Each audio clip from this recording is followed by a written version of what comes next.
Hi, I'm Blair of Chaos Costumes, here to teach you more about Nomad. Welcome back to what I would hope that you are watching the entire series of how to make cosplay armor in Nomad and print it. Without further ado, let's get started. So if you remember correctly, last time we made these sick pauldrons and a gorget. That is what it is called. Not a gorget, gorget, right? Okay. Anyway, so we're gonna make a new file. And this week, we're gonna make bracers. And unfortunately, we do not need the sphere by sphere.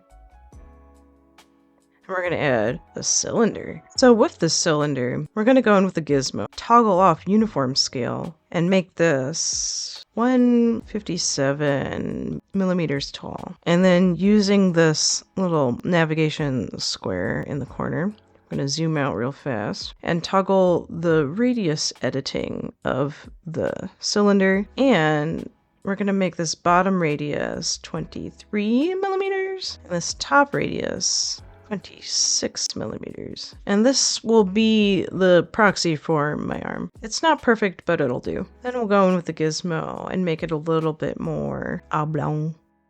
And I'll increase the division a little bit before I validate it. Now we're going to use that handy dandy trick of making a crest in the middle by using the move tool in a decent size and turning off symmetry to pull out this side a little bit. Same with from the bottom. And making sure that matches up. Now we can go in and force symmetry with the mirror. But the keep topology makes the geometry a little weird, so we're going to split and have new topology. That gives you a better result. Nice little peak in the middle here. Next step, we're going to go in with the select mask in the polygon, and I'm going to draw the armor segment piece that I would like. This is best done with the grid turned on and the little magnet turned on as well. Now I can go in, and if I validate that mask, it's going to do weird stuff because our geometry is very loose. So in order to fix that, we're going to go in and voxel remesh it, keeping sharp edges. And now, when we go to mask the shape, it'll be nice and clean. Now we're just going to clean up this mask on the side here. Make sure to turn off your grid if you're having trouble. And I'll just toggle the unmask option here before I validate this situation. And there we go. It doesn't have to be perfect, it just has to get the job done. Now that we have this mask, we're going to go in and extract it, but with the fill toggled, and we're going to have it set to 0. Then I can extract that shape. And we'll hide the original cylinder and see what we're working with. And it kind of stretched the geometry along this backside here, so I'm just going to trim that out.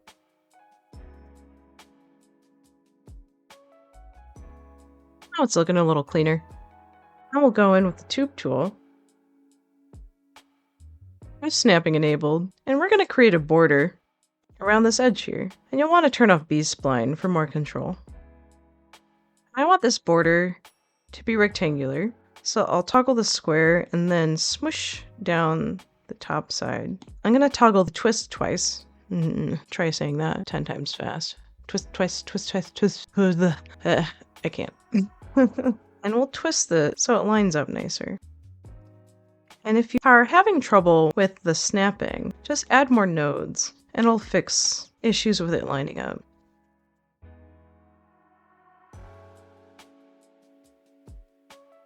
Now I'm going to turn off the snapping to kind of pull this up past the center,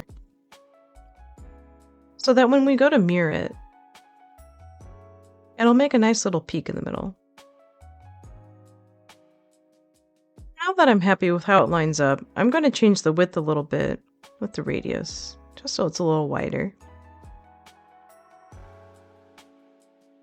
And I'll turn up the division and validate that shape. Now that it's validated, I can go in and mirror it. Now we have our first armor segment. So I'm going to take these two objects and join them, and then go in with the gizmo and clone it upwards.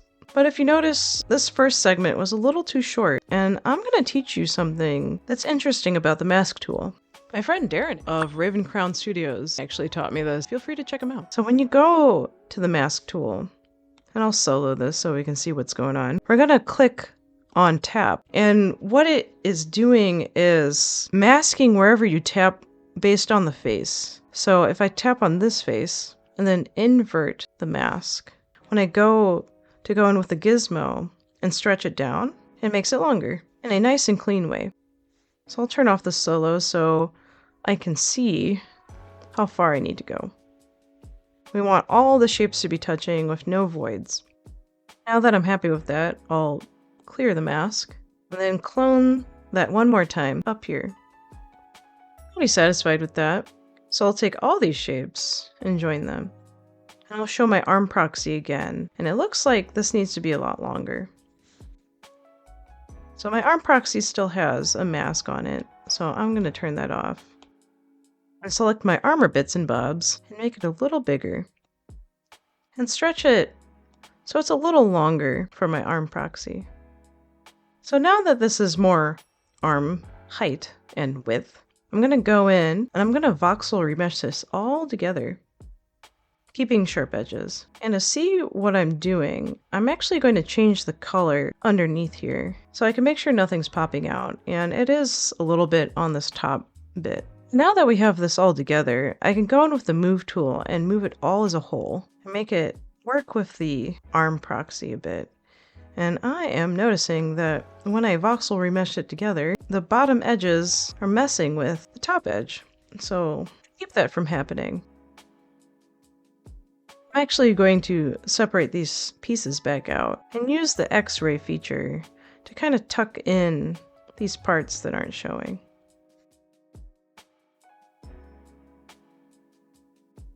Now I can voxel remesh these things back together. That looks a lot better. Now I can move these pieces.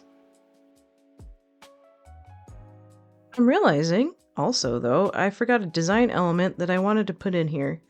So I'm going to go in with the tube once again. I wanted to create a crest in the center to match the pauldrons. I'll just draw a tube in the center here. It's pretty easy to remedy. And then I'll turn on the grid. Tap the front face of the cube, make sure the magnet is enabled. Just kind of add this detail that I totally neglected. And then turn on the profile to be square. And then what I'm going to do is turn on the twist. I just twist this at a little bit of an angle. And then since I have snapping enabled, I'll just lengthen this with the gizmo. I'll change the profile to be narrower. Make the radius a little wider, turn up the division, validate it, and mirror that. Now I have this little center detail that I was hoping for, and I'll just clone that down to the other pieces that I totally missed. This would have been a lot easier if I thought about it before I started moving stuff around. But that's okay, I'm showing you my mistakes, so A, you can see that I'm not perfect, and B, I can show you how to fix your mistakes because you are going to make them. I'm sorry. It is inevitable. Now that I'm happy with all of that nonsense, then I can join it for prosperity's sake. Make sure I got everything lined up nicely. And then voxel remesh it all together once again with sharp edges enabled. And then to top off this area so that shelling is more successful, I'm going to add a junk cylinder. This doesn't have to be perfect or pretty or great. It just has to fill in this corner that's going to cause some problems. And I'll just move it around just so it's a little more aligned to this top edge here. And once again, I'll remesh this together. You want this to be an entire shape before we go and shell it. So now that we have it primed and ready, I'm going to go in with the mask tool, tap outside of your shape, to mask everything. And we're going to go in with a shell at -2.5. And I'll extract that. And we'll hide our original shape. When you shell things and they have these sharp edges here, they make weird geometry happen where all the points converge. I don't know how to not get that to happen, but I do know how to fix it. And that's with the move tool. I just tuck in this weird geometry. Pretend it was never there. I'd also put some weird geometry here. I'm just going to go with the smooth tool to smooth that down, making sure to avoid the crest as not to interfere with it. It's just crazy how weird the geometry gets. I know a solution, so it's not a big deal.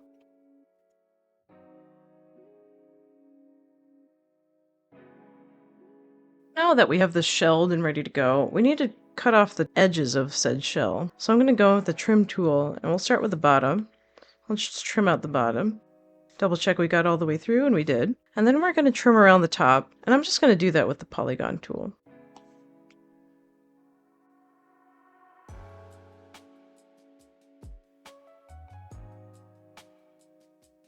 It's pretty nice and neat. Pretty pleased with that. And then I'll go in with the smooth tool. And smooth this down a little bit.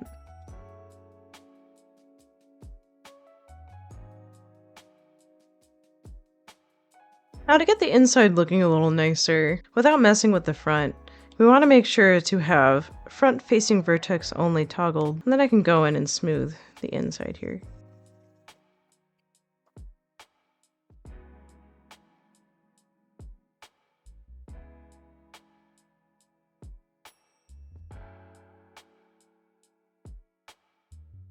It shouldn't be messing with the front. I think I need to make my brush a little smaller.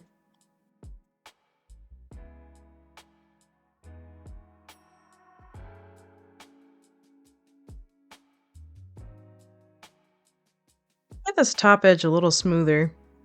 I'm actually going to turn off the filter, zoom in pretty good, and get this inside lip here.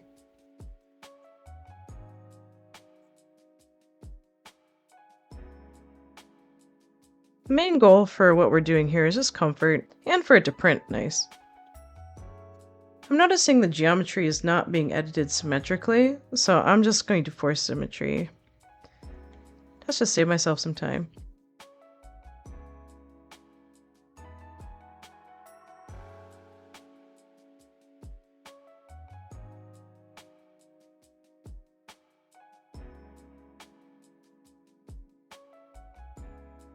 Now that it's marginally cleaned up, we're actually going to chop out the back of it so it's easy to put on. So I'm just going to do that with the polygon tool. We're just going to take a little pie slice out of it. There we go. And I'm going to smooth it around these corners a little bit, just so it doesn't catch on your skin or clothes that go over the top. So I'm just going to do that with the flatten tool. Flatten these edges a little bit.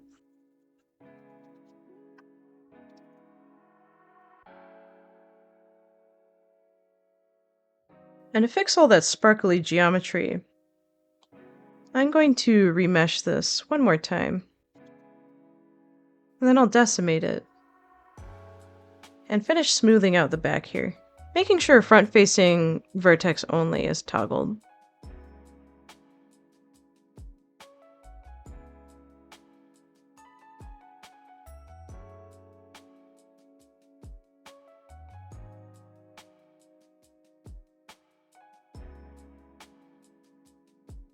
Now that these are a lot more comfortable on the inside and a place to put your arm through, these are pretty much done. The only thing I'm going to do is make it a little bit more ergonomic and pull that down a little bit. Now it looks cooler and is a little prettier. So let's export this bracer. Let's slice this bad boy. It's time to slice. This one is going to be really stupid simple, honestly. So let's import the bracer. I'll repair it. Then realizing that the way I sized it is far too small, I didn't quite get that. So I'm going to change the scale. 150% is a little too big. 125%, a little too small. 130%, not big enough. So I went with 140%. Then I want to add some emotional supports. I'll just put some supports under this lip here and along the back if it lets me. Those kind of supports are more relevant for bed slingers, but I'm going to clone that shape. Since I made them completely symmetrical, I don't need to mirror them. And then make sure support is enabled and the quality is set to align seam. And I'm going to mess with the bed adhesion a little bit, where I'm going to change it to inner and outer and 10mm brim. I'm going to slice it. And these guys are really simple. It's hard to mess that up. So let's print them.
So I'm actually making these intro and outro after I'm done, and it turned out pretty good. I would change the sizing a little bit, and I'm really thinking that I should design new armor with what I learned from making armor. And believe it or not, this is my first time making armor and 3D printing it.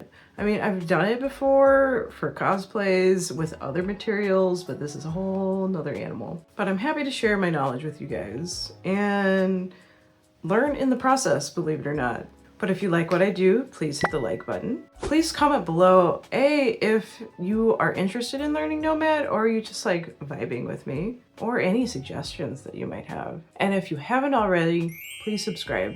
Every little bit helps the algorithm. Also, I got my hair dyed and I'm feeling so fresh. It's been a long time coming. Anyway, I'll see you guys in 2 weeks.